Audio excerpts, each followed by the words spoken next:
I cheated on my fiancé the night before our wedding.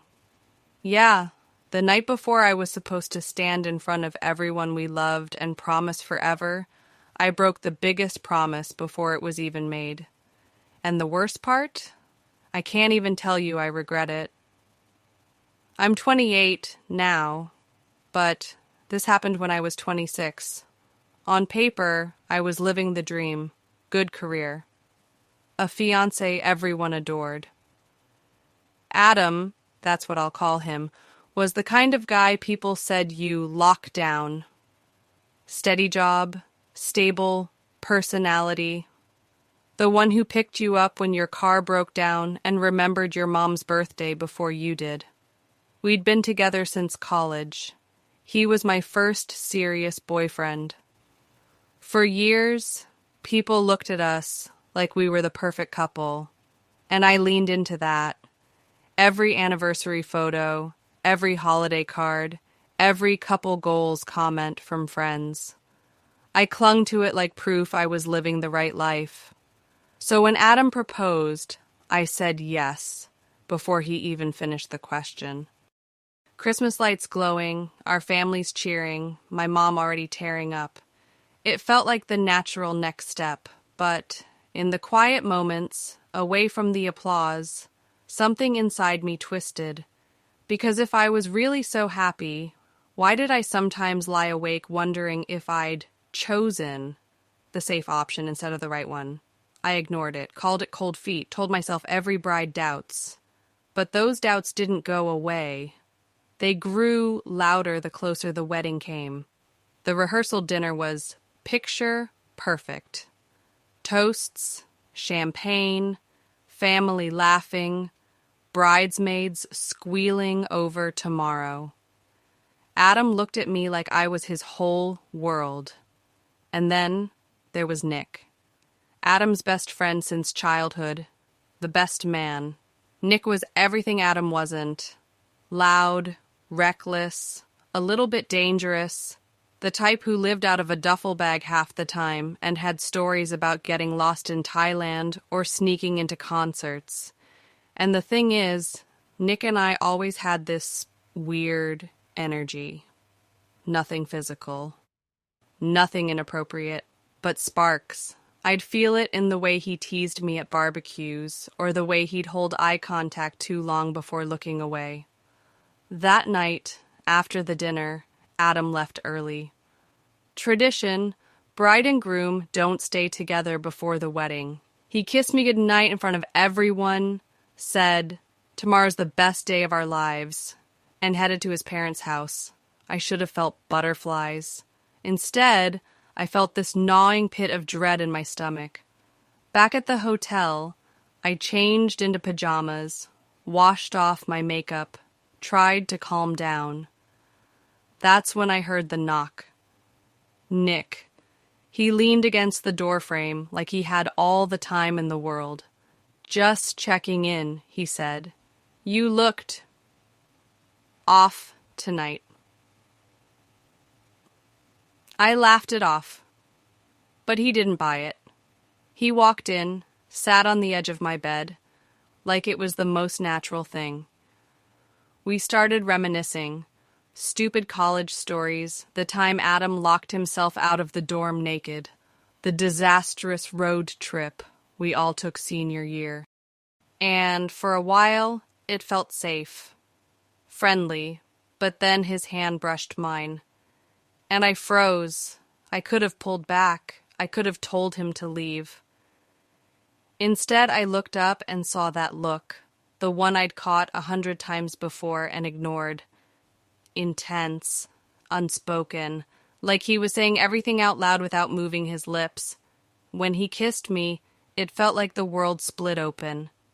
And here's the ugliest truth. I kissed him back. It wasn't an accident. It wasn't just a slip. I made a choice. And once that line was crossed, it didn't stop. When it was over, we didn't talk. He left quietly, and I lay there staring at the ceiling, heart racing, nausea creeping in. The next morning, I put on the dress, let the makeup artist fuss over me, smiled for the Fridays Thatchery. Pauser fi min Korean stop. Tauker me all first tag. Kurokor me to chafing zerino but signs. Nishanin, I was crumbling. Walking down the aisle, I felt like I was drowning. Adam's eyes were shining, his hands steady, his voice cracking when he said, I do. And all I could think was, if you knew what I did last night, you wouldn't be standing here smiling at me. But he didn't know. No one knew. So I said, I do. I kissed him, I signed the papers, and just like that, my marriage began with a lie. Let me pause here.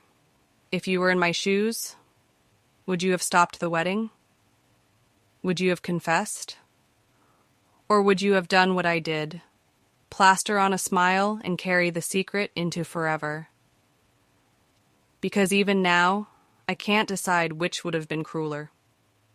Our honeymoon was paradise on paper. White sand beaches, fruity drinks, sunsets that looked straight out of a postcard. Adam held my hand everywhere, kissed me like I was his only thought. And me? I was numb. Every time he touched me, I thought of Nick.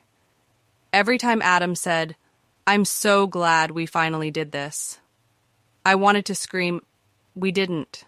I ruined it before it began. I kept waiting for the guilt to fade. It didn't. It hardened, like a stone in my chest.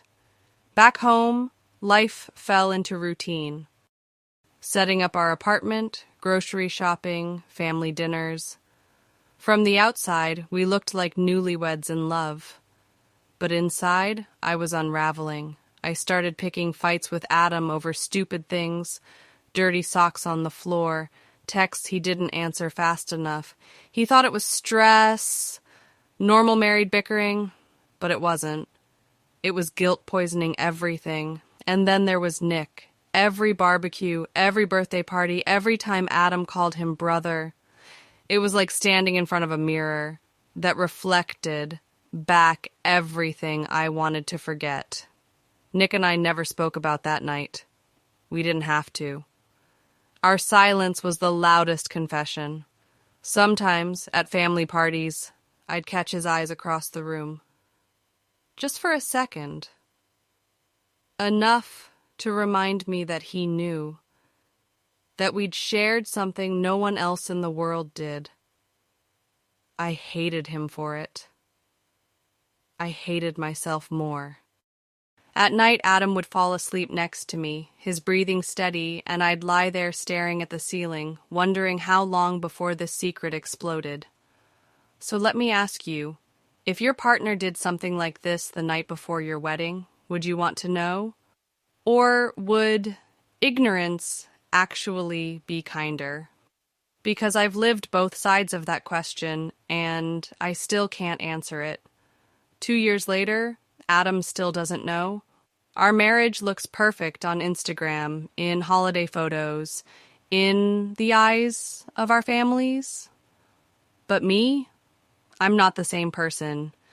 Cheating doesn't always blow up in flames. Sometimes it rots you slowly. It makes you sharp, paranoid, less forgiving. It changes the way you see yourself. And here's the thing. Adam thinks I'm a good wife, loyal, loving. But I know the truth. Last month, Adam asked me when I first knew I wanted to marry him. He was smiling, waiting for a sweet story. And I froze. Because the real answer, the night before our wedding, I knew I shouldn't. But I smiled, I kissed him, and I told him what he wanted to hear. So yeah, I cheated on my fiancé the night before our wedding. And maybe the real confession isn't about what I did. Maybe it's that every I love you since then has been just a little bit hollow.